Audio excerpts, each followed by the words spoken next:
келгенин ичинде кадимки эле мага аян бергендей болгон. Ошол ойдон кайта элексиңби? Саякбай атамдын киносун тартсам экен деп кыялданчым. Манас аталар, Бакай аталар, Алмамбет аталар кадимки эле көзгө көрүнгөндөй болгон. Атам мага китеп окуп бере берчү. Билагым келип кетет ошол убактарда. Бул Гуренкеевди бүткөндөн өйдөрөөк турат экен. Транска кирип айттым да урша кеттим да жерлер менчи. Биз ЮНЕСКО барып Манас атабызды эмнеге талашат элек? Мисалы Манас атаны жок дегендер, жомок дегендер бул менин оюмча калмактын тукумунан. Ганики энебиз ошо жана кымызын куюп келип мен үчүн бакыт. Жердин күрөккүлүктөн калке кошкон тайтырым күнчөлүк алыбыз келди деп, катың болсоң мындай деп, калыңан айтасамды деп. Саламатсыздарбы, урматтуу менин YouTube каналымдын көрүүчүлөрү. Бүгүн сиздер менен студияда мен Шархан Айдарова.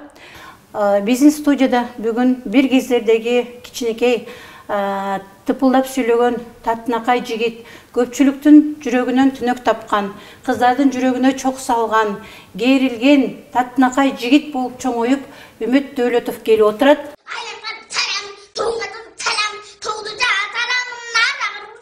Саламатсыңбы Үмүт? Саламатсызбы? Арбаңыздар кыргыз элим. Биринчиден бүгүнкү 8 март майрамыңыздар менен чын жүрөктөн куттуктаймын айымдарды. Жана ошондой эле сизге дагы гүл ала келдим элем майрамыңыз менен. Рахмат, чоң рахмат. Каралачы, жаздын жаркыраган күнү, ушундай аялдардын эл аралык майрамында татынакай жигиттен ушундай жоогазын гүлүн алган бул бакыт эмеспи? Чоң рахмат. Бүгүн сага бере турган суроолорубуз көп. Негизи эле убагында сен кичинекей манасчы кезиңде такылдап сүйлөп элдин эсинде калгансың. Ошондогу эң баягы эсте калып адамдардын жүрөгүн ушундай бир толготкон ушундай сөздөрүңдүн бири мен чоңойгондо Саякбай ата болом деп айткан эсимде да. Саякбай атам жөнүндө кино тартам жана режиссер болом деген сөзүң эсимде. Азыр деле ошол ойдон кайта элексиңби? Ооба, азыр деле мурун ошол Саякбай атамдын киносун тартсам экен деп кыялданчым. Бирок ошону Эрнис Абдыжапаров деген байкебиз орундатып берди. Ошо мурун Саякбай Каралаев киносы чыкпады эле, фильм. Ошого тартылгам, кичинекей кезин аткарып. Раматылык Марат Жанталиев деген дагыбызда каза болуп калды. Ошол главный ролду ойноду, башкы каарман болуп. Анда ошонун кичинекей кезин мен аткардым. Ошондо кадимкидей мен эң эле сүйүнгөн ушу жашоомдо эң эле сүйүнүчтүү күнүм ошол болду деп эсептейм. Ошо Саякбай атанын киносуна тартылганым мен үчүн бакыт. Ошо Эрнис Абдыжапаров байкебизге да чоң рахмат айтам. Ошол убакта сен канча жашта элең? Ошол убакта мен 6-7 класс болчумун. Демек, кинодо роль жаратып атканда сен ошол нерсени жүрөгүңдүн түпкүрүнөн сезип, мен роль ойноп атам деп тартылыпсың да, же баягы балалык кыял менен мындай оюн карак болуп көп маани бербедиңби? Жок, ошондо эле маани бериптирмин. Азыркыга чейин ошол жүрөгүмдө бар, сакталуу.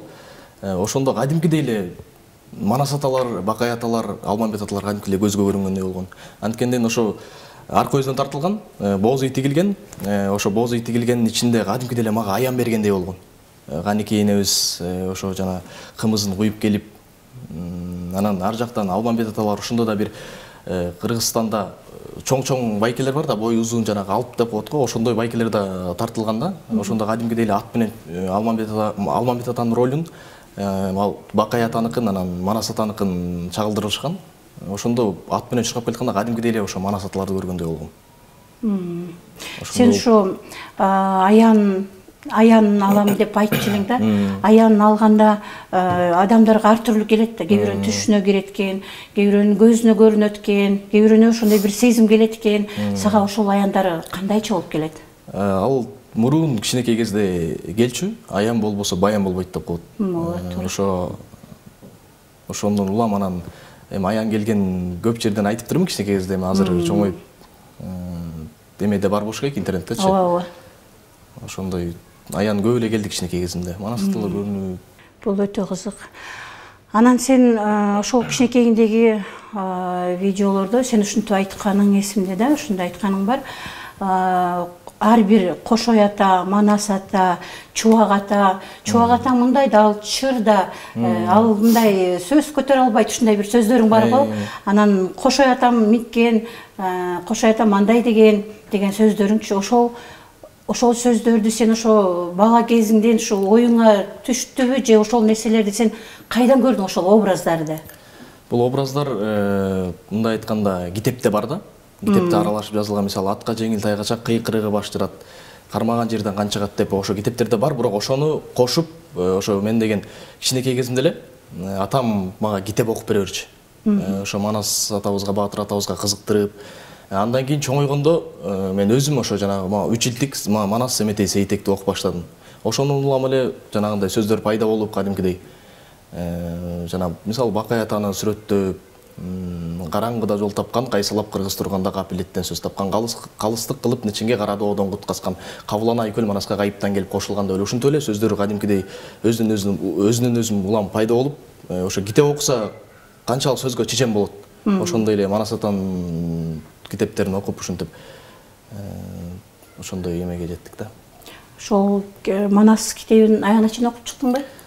Манас Семетей Сейтекти окуп бүткөм уже баарын тең. Ошо жана Сейтек атанын баласы Шырдакбек деген ошонун да китебин таппай атам, бирок окуш керек болот да ошонукундагычы.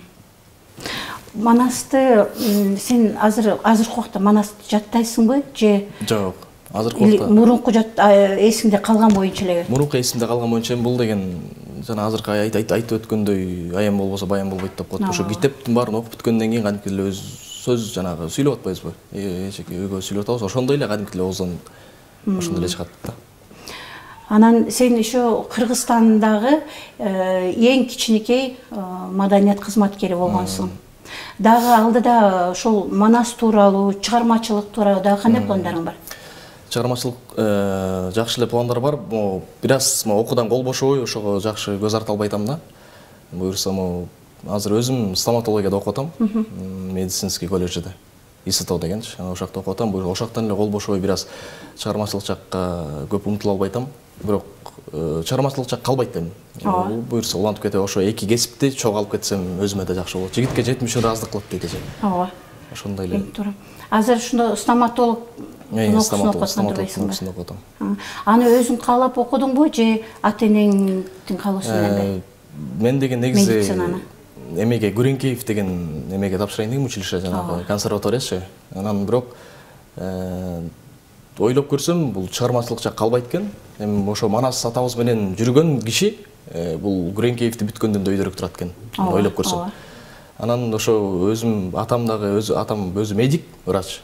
Анан атаман сурап калдым, ушундай атам медицинага тапшырсам кандай болот? Десем, балам, оюң жакшы экен, тапшырсаң окуйм десең оку, көзүң жетсе. Анан ошентип медицинага тапшырып калдым. Стоматологияга. Стоматология. Ошондо биринчи курсту барсың, биринчи курс, буюрса биринчи курс болуп, бир аз кыйналып, бирок азыр байкемдин колундамын. Нурлан деген бир тууган эң улуубуз байкем бар. Ошонун колунда туруп кыйналбай эле жашап атам да азыр. Жакшы. Көптөгөн эми Бүймөт деп таанып, Абилесов Медер Жеңишбекович деген да агайыбыз бар. Ошого да ыраазычылык билдирем. Келгенден баштап мага орусча айтканда поддержка, колдоо көрсөтүп, ошентип келатат азыркыга чейин. Ошого да чоң рахматымды айтам. Жакшы. Канча жыл окуйсуң ошондо? Азыр 3 жыл окуйбуз. Дагы 3 жыл окуйсуң. Бизде айтат эмеспи, коомду өзгөртүү үчүн адам өзүң өзгөрүшүң керек депчи. Көпчүлүктү өзгөртө албайсың да. Ошол коомду өзгөртүүгө сен өзүңдөн эмнеңди өзгөртүүгө даярсың? Кандай өзгөрүшкө өзүң даярсың? Ким коомду өзгөртүш үчүн коом таза болсоң, сен таза болсоң, мен таза болсом, коом да таза болот деп айтып кетет эмеспи Исхак Оразаков атабыз. Ошондой эле биринчиден мен өзүмдүн мындай айтканда негизи эле маданиятыбызды ошо өстүрүш керек. Азыр маданиятыбыз өтө көп мындай жакшы болбой атат мен байкашымча. Ошо маданиятка канчалык көп салым кошуп, ошону түрткү берсе, буюрса маданиятыбыз дагы жакшырып, ошондо да коомубуз тазарат деген ишеничтемин да. Сен үй бүлөнүн эң кичүүсү турбайсыңбы? Үй бүлөнүн эң кенжесимин. Атаң сага абдан чоң колдоо көрсөтөт экен. Ушу биринчи сүйлөшкөндө да атаң менен сүйлөшкөнбүз. Абдан мындай аярлап, ушундай аярлап турат экен да. Анан баягы кичинекей Манас айтканда атаң токтотуп, бет колуңду сууга жууп ушинтип турчу эле.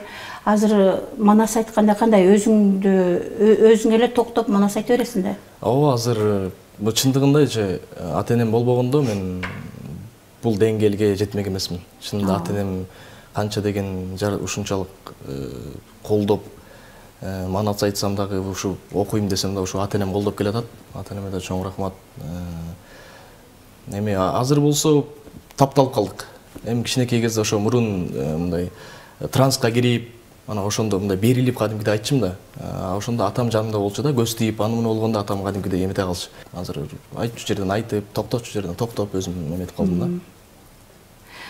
Манас айтканда сенде кандай сезимдер болот? Манас айтканга чейин, манас айткандан кийин мындай энергия аласыңбы же тескерисинче мындай энергия жоготосуңбу манас айтканда? Бул манас айткан Баатыр атабыз айтканда кадимкидей, мисалы, көп айтпай жүрүп, анан айтып калсаңыз кадимкидей манас айтканда жеңилдеп каласыз. Үмүттүн кичинекей чагындагы видеодо Үмүт манас айтып, анан жанында отурган дагы бир кичинекей бала бар эле. Мен аталаш тууганым болот, иним болот. Бул да манас айтат деп, манас айткан ошол жигит. Ошол жигит азыр зыңкыйган жигит, чоң жигит болуп, биздин студияга келип отурат. Аты Зайдан. Кош келдиң, Зайдан. Саламатсызбы? Саламатсыздарбы, көрүүчүлөр?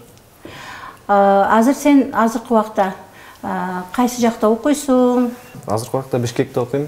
1-школа, 10-класс болдум, деп билсем. Мектеп окуучусу турбайсыңбы? Баягы кичинекейиңдегидей манас айтасыңбы? Жок, манас айтканда ошо. Айтпай калдыңбы? Бирок Үмүт байкең менен дагы деле чыгып жүрөт экенсиң да? Ар дайым. Деле көрүшүп, ар дайым. Жакшы. Келечекте ким болгон келет? Стоматолог. Стоматолог. Мен байкем стоматолог да, өзүм родной. Ошо Санжар деген да аты. Ошонун жолунда болуп эле стоматолог болгум келет. Сизде династия болуп аткан турбайбы анда? Кичинекейиңдеги Үмүт менен чогуу жүргөндөгү ошол манас айткандарың өзүң эсиңдеби? Ошол күндөрдү эстейсиңби? Же кичинекей болуп билбей калдыңбы? Эстейм, бүт эле эсимде. Кичинекейиңден эл алдында көп жүрөсүң, съемкаларда көп жүрөсүң, сахнага чыгып, интервью берип дегендей, элдин алдында сен кеңири таанылып калган адамсың. Ошого байланыштуу болгон бир эсиңде калган окуялар барбы, күлкүлүү? Ал андай учурлар көп эле болду. Анан бир жолу ошо иним экөөбүз эмеге барабыз, филармонияга чакыртуу болот. Анан чакыртуу ошока барып эле мен да өзүм шашмамын да. Анан эртерээк чыгып бардык. Саат 11ге деген да. Анан барсак кайра 3кө деп мага чалып атпай 3кө болчу дегендей мындай деп анан мен айттым да, урушак кеттим да жедерменчи. Ушундай 11ге дебеңиз, 11ге чакырып алыңыз, 3кө чейин эмне кылам биякта депчи. Анан бул иним дагы анда дагы суук болчу кышында. Иним дагы туруп албай, мен Улукбекке үшүп атам, бир жакка кирип алчы деп бул такыр болбойт, курсагым дагы деп такыр бул ыйлабыйды да. Экөөң дайым эле ээрчип жүрөт турбайсыңар. Дайыма ушундай съемка жана чакыртууларга манас айткандар дайыма алып алам да. Бул инимдичи көрсүн, кругозору өссүн деп. Өзүм иним.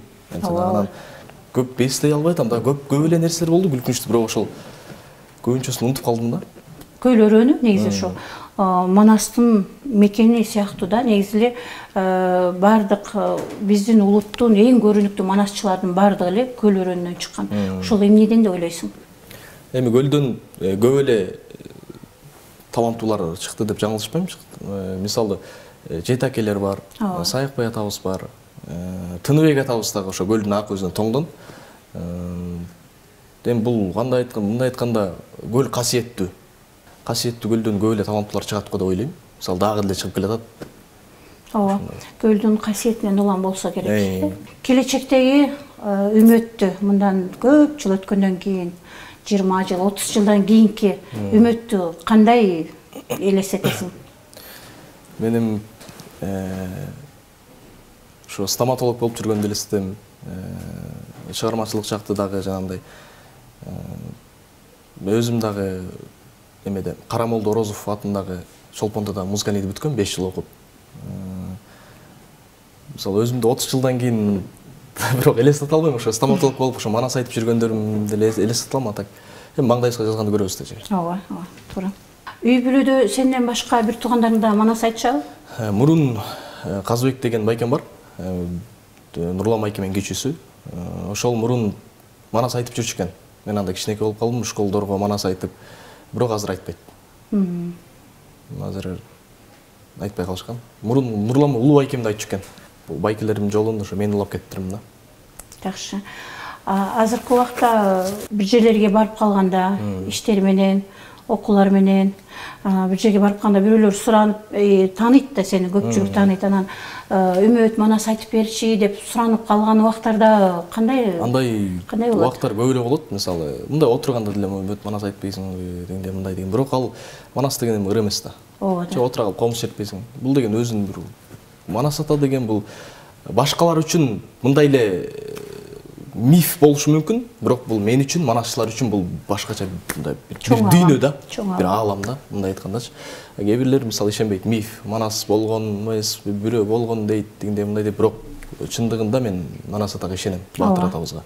Улам барган сайын көп жерлерден Манас атабыздын аты чыгып, жерлер, суулар, көп жактарга барып, тарыхтын башы ушу көп жактарга барып такалып атпайбы. Манас укканда чындыгында мен дагы ушундай берилип Манас айтышканда, мен да ыйлагым келип кетет ошол убактарда. Сенде да болобу ушундай? Ошол мисалы кээ бирлер айтышат эмеспи? Бул Манас калп, Манас бул жөн эле миф деп. Бирок сиз өзүңүз деле ойлонуп көрсөңүз, биз ЮНЕСКОга барып Манас атабызды эмнеге талашат элек? Ооба да. Манас деген канча деген жерлер бар, суулар бар. Анан ошонун баарын билиптирип, анан кантип калп, анан кантип миф дешет, ошого таң калам да. Ошо мисалы Манас атаны жок дегендер, жомок дегендер бул менин оюмча калмактын тукумунан. Туура. Семетейди айткандар ошо Манас айткандан эмнеси менен айырмаланышат? Айырма деле жок. Айырма жок. Просто баласы эле. Ооба. Сен Семетей айтасың да айтпайсыңбы? Ооба, Азамат айтам. Семетей Сейтек Манас айтасың. Ушунча биздин студияга келдиң, Манас айтып бербесең болбосо. Өзүң Манастын кайсы бөлүгүн айткан өзүңө жагат көбүрөөк? Мен жанагы ким Семетей ата менен канекейине болуп Букарга качып кетет эмеспи? Ким Абуке Көбөш деген кубалап Манас атага казалып калганда. Ошондо кайра Семетей ата 12-ге чыгып, ошо өз таласына келгенде ошол жерден аябай кызыктуу да, ошол жерден. Өзүң ошол жерден жагат. Ошол жерден айтып бер анда өзүңдө. Букардан чыгып жети күн, жолдо келет Семетей, таласка качан жетем деп, жол алысың билелек, Букарга таштап сар топу, кийген экен теббетей, кемер куру белинде, келбети сонун көрүнөт, анча мынчаң адамды, бучкагына тең эбей, энеси айткан жол менен, эңкейип түштү бел менен, кокту сайын аккан су, сонун жерди көрдеми, камышы тоонун сеңирде, өрдөгүн көрүсөң кыттандай, аралап адам бар алгыз, тулаңы үзөңкүгө жеткиде, бугусун көрүсөң өгүздө, маралдары иннекте, маллы менен кийиге, аралашып жайылган, аркар менен кулужасы, адырында байралган, өзөндөн түшкөн буллагы, дарыяга айланган, күркүрөтүп койдой таш, агып турган дайрадан, тулаңына чөккөндө, жүгү менен көрүнгүс, бозы тиксе бул жерге, кереге бою көрүнгүс, кекилик учу бырпырап, короздору чыркырап, аңырайып Семетей, айланасың каранып, сөз жетпеген мындай жер, кимдики болду экен деп, ойго келбес мындай түр, теңирим кимге берди деп, ары бери ойлонуп, оң жагына толгонуп, суудан кечип бул бала, аркой yüzгөн өттеле, элеңдеген бир чалды, ошол жерден көрдөлү, кокуйлаган үнү бар, корду көргөн түрү бар, көкчолок аты көтүндө, тагысы чыккан жамбан тон, жылаңа четке кийүүлө, агана сакал абышка, өтө катты кейүштү, астындагы көкчолок, аты менен урушуп, эртерек эмне келбем деп, Өзі менен ұрышып, боздап тұрат бір адам. Сағалым құдай жағымда, бүтінім кезде бомбентіп. Арам өлір бекемін, адам көрбегім бентіп. Жолдың өлір бекемін, қарға менден құзғынға. Жем болғаны қалдым ба, қараң қылған сәметей. Көрбей өліп қалам ба, алке көбе шоққысын. Ой өліп қалам ба, асылым маңаш бермей. Бөдің өліп қалам ба, ер шолақтанған чоры. Алман беттен гүл чоры, сәметейге тапшырмай. Жөні жоқ өліп алам ба, тозаққа ментеп қалам ба. Деп ошентеп үйленіп, қарып болған қайран баш. Өзінен өзі сөйленіп, атаңның көрідің үйі. Арудың мен еткін үйі. Мұны шентеп тұрғанда, боз ат мінген бұл қойған. Келбеті бейік шоң шойған, саллам айтты бар қетіп. Құтты құтпанава деп әлік алды зорба қайбары бол болам бар болды. Алтын бұйла дес ноқтаты көрдіңгі болам, айванда машқамылын ары көрдіңгі болам. Анда сәмете. Алы жайды сұрабай мал сұраған қандайсыз. Алыс жолдан келе там жай сұрабай қандайсыз. Алты шардан келе тамбай сұрабай қандайсыз. Деп ошентіп сәметей бол қылып байқады. Қанеке айтқан қайран сөз үшегені байқалды. Абакең бақай бар деген дағы тұлық жан деген. Чындам айтсаң абаңдың атаң өйкөл марасты. Артығырақ жан деген чачылғанды жиынаған. Үзілгендің құлаған чынданышман деділі. Көзі көрген данышпан көп жиындың ішінде. Баға четке шығат жарыштан деген сөзін ұқтылы. Данышпан болса көрейін жақын қылып өзімі. Жан жорыш қылып алайын айнып қалса бұл салды. Қалдыратпай жөні жоқ құрмандыққа салайын. Ақты бар озым бұрделе төзін сұрап тұрдылы.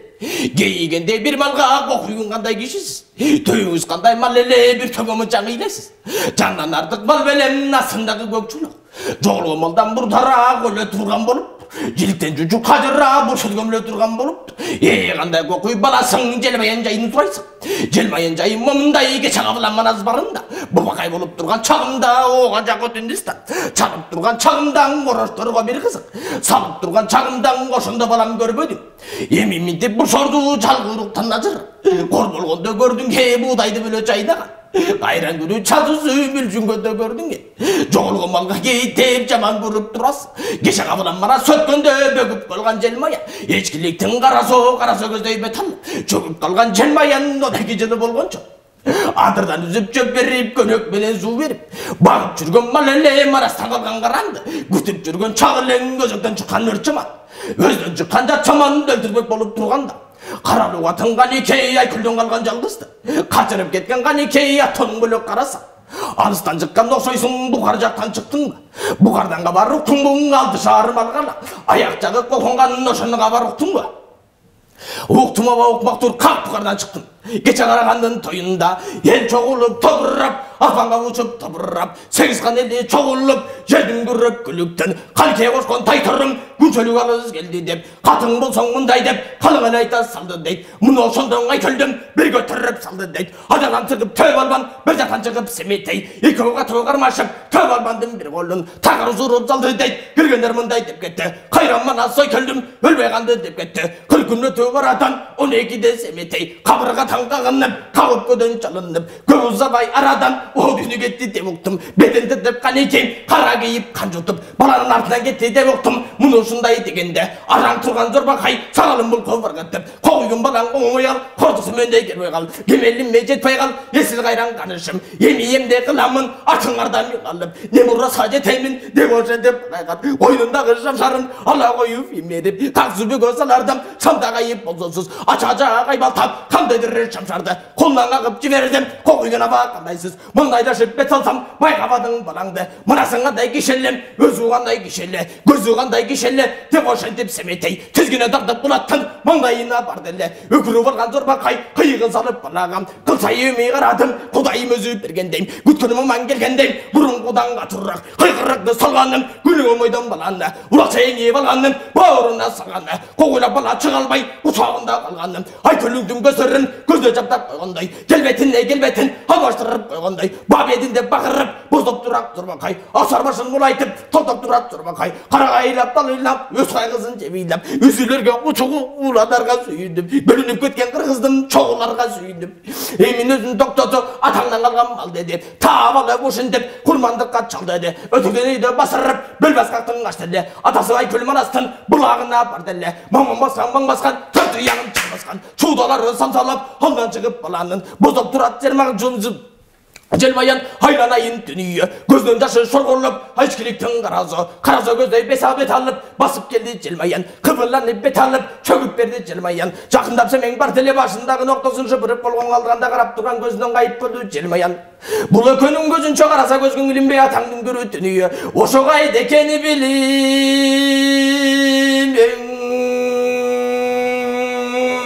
Азамат. Қарағачы қандай керемет, Манас деген бұл қандай керемет. Разыбыз, çox рахмат. Негізі Манас айту бізде бір ғана қырғызда дәле бар емес пе? Бұл да өзгөчө қырғыз үшін, біз үшін абдан чоң сыймық қо. Азыр орыс тіліне қотырып, орысчада айтып отчат қо. Орысчада. Башқа тілде айтылған менен деле эмнегедир кызгануу сезими эмес, биздин Манасты айтып атат дегенде эмес, тескерисинче ошону башкалар да аздектеп, барктап, ушинтип айтып атканы мен үчүн сыймык болду негизде. Үмүт бүгүн аябагандай жакшы маек куруп бердиң, кызыктуу нерселерди айтып бердиң, Манас уктук, ушунчалык энергия алдык, жүрөктөр толкунданып, ушу сенин жанында отуруп, мага бир аябагандай бир эбегейсиз чоң бир энергия бир жактан келип аткандай сезим пайда болду. Ыйлагым келди. Качан болсо Манас уксам, ыйлагым келет. Өзгөчө ушу Саякбай атанын айткан варианты абдан жагат. Анан сен да негизи ушу Саякбай атанын айткан вариантын көбүрөөк колдойм дегенсиң, э? Анан бир айткан жериң бар экен, Саякбай атанын айткан вариантында сенин айткан сөздөрүң, то есть Манас окшош болгон жерлери бар экен депчи. Бар. Ал значит сага жогортон келген өзүнчө баян болсо керек. Бүгүн абдан кызыктуу маек курдук. Зыңкыйган, керилген, татынакай жигит болупсуң, студент болупсуң. Кичинекей кезинде көргөн үчүн ошол эле элес ар дайым эле менде ошол элес калган, ошол элести элестете берем. Тыпылдап сүйлөгөндөрүң. Бүгүн жакшы маек курдук. Эмне каалоо тилектериң бар? Кыргыз элибизге мына майрамда келип калыптыр. Кандай каалоо тилектериң бар? Айта кетсең. Мен эми кыргыз элиме кааларым бар бололу, бай бололу. Бакай атам айткан экен, мал арбасын, адам карбасын, аскалуу зоңдон кайбирен кетпесин, эл журттун туш тарапка безбесин деген экен. Анын сыгарында ошо кыргызстаныбызда эле биригип, эч жака чачырабай, ошо бир муштун болуп түйүлүп жүрөлү. Ошо кааларым ошол. Анан ошондой эле бүгүнкү 8 март майрамыңыздар менен чын жүрөктөн куттуктайм. Биринчи апамды, анан айымдарды майрамыңыздар менен чын жүрөктөн. Апаларды, эжелерди, мугалимдерди жана анан өз апамды куттуктап коеюн. Майрамыңыздар менен. Бүгүнкү абдан кызыктуу маек куруп бергениң үчүн чоң рахмат. Сага окууларыңа ийгилик, иштериңе ийгилик. Биздин кыргыз элибиздин уучу кур эмес, сага окшогон татынакай таланттуу жигиттер, уландар биздин мамлекетибизди көп жагынан дагы алдыга сүрөп, алдыга тартат деген ойдомун. Эми сиздер менен коштошор убакыт келди. Сак саламатта болуңуздар. Сиздер менен студияда бүгүн Шархан Айдарова болду. Сак саламатта туруңуздар. Сиздер менен коштошпойбуз. Биз сиздер менен дагы көрүшөбүз. Сак саламатта болуңуздар.